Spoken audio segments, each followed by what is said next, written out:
So anybody that's into cars as a hobby or as a profession, repairing them will know that there's been some awesome blooper repairs that we've all seen in our lives, and maybe that we've even done in our lives. And it just kind of characterizes the kind of people that work in the automobile industry, or don't even work in the industry, but, attempt to make a repair on a vehicle. And, some people are, really good at doing body work. Some people are really good at doing mechanical work. Some people are good at just kind of overall things, but rarely do you find somebody that's good at doing it all. And I guess that's kind of the point of this video, is to just talk a little bit about this long list of things that I have already started to correct on this classic car that I purchased, and was basically told that everything was, in great shape and everything was turnkey, ready to go. And 9 times out of 10, when you buy these cars, that's just not the case. And so I'll kind of take you through some of the things that I've found and some things to watch out for before you buy your next hot rod or classic car. I took it for a brief ride. I was pretty happy with it. But I knew right then and there that, there was going to be some things to be shaken down, because let's face it, the thing was just put back together, and I don't think anyone spent a lot of time on it. And so I will quickly tell you what I've had to do to the car. So I'll try to summarize it as best I can. So first of all, I've upgraded everything to LED, which is a pet peeve of mine. So it's got LED headlights in it with halo rings, if you care about that, LED turn signals, LED flashers, LED tail lights, basic, and I'm not in the interior yet, but all exterior lighting, LED. The next thing that I noticed was that the tires were rubbing in the back, especially when I put my kids in the back. Come to find out, there were 1-inch wheel spacers on the car.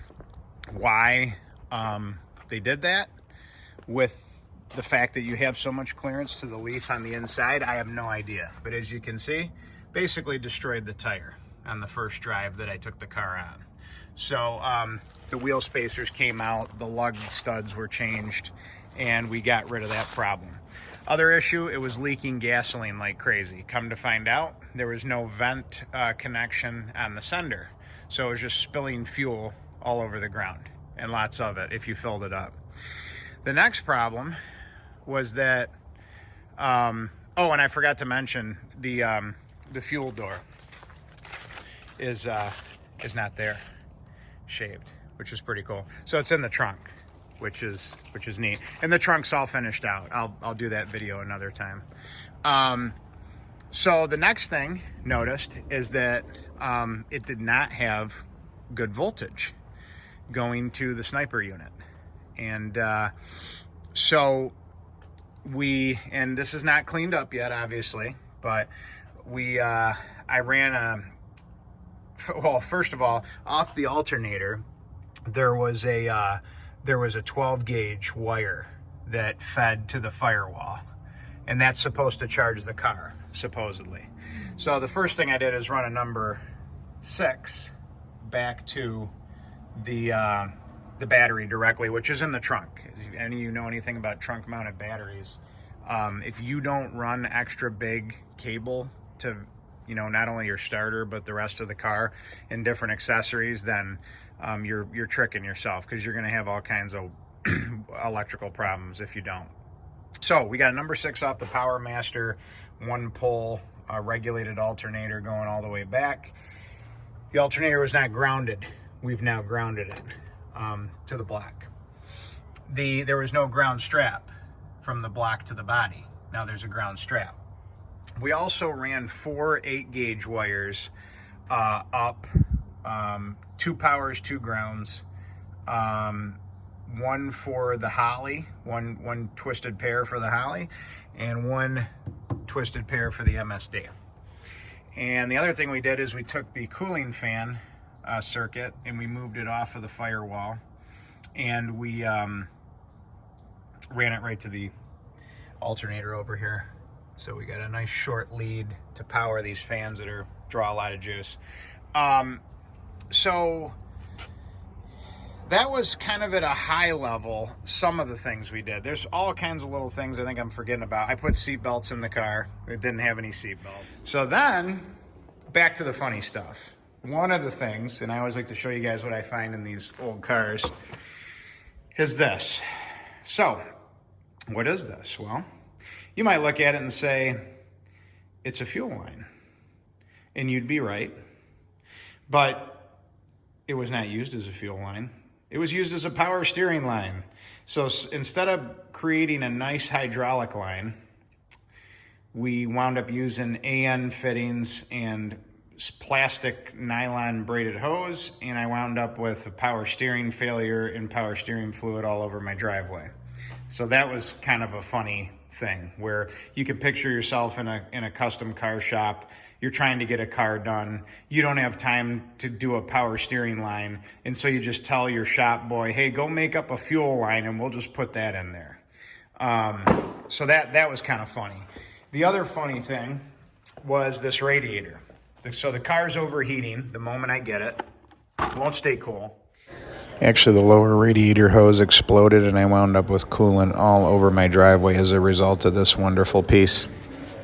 And this turns out to be what I think is described as a Chinese radiator, meaning it looks good from the outside. It's got, the aluminum construction, and you look at it and you go, oh, good, it's got an aluminum radiator in it. A couple things you'll notice right out of the gate is that these, the orifices are small.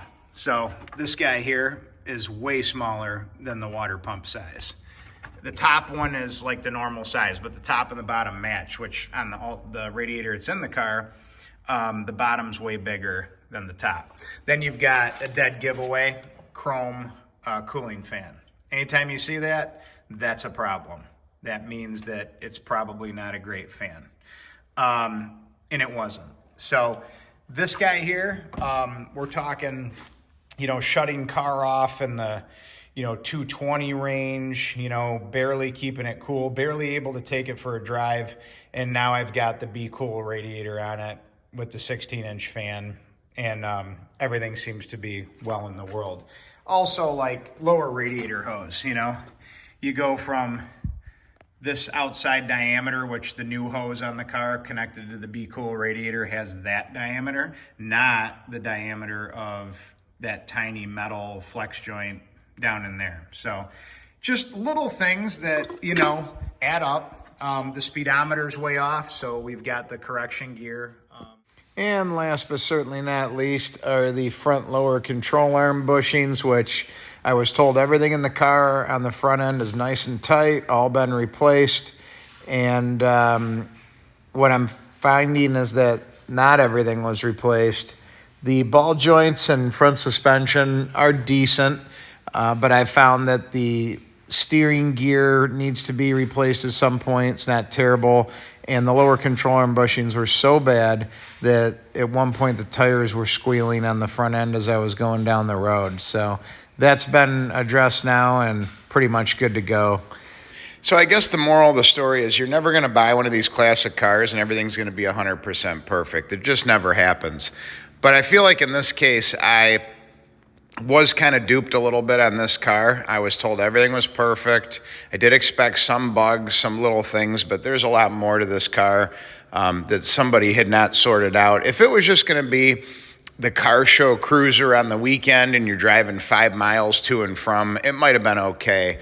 But in the trim that it's in, to really drive the car, get the performance out of it, take advantage of all the money that have been put into it, this is just not going to cut it. So I guess what I would say is there's just too many people that touch this car. There was the painter / engine installer, there was the engine builder, there was the tuner, and of course there was the owner. And nobody was kind of like tying it all together.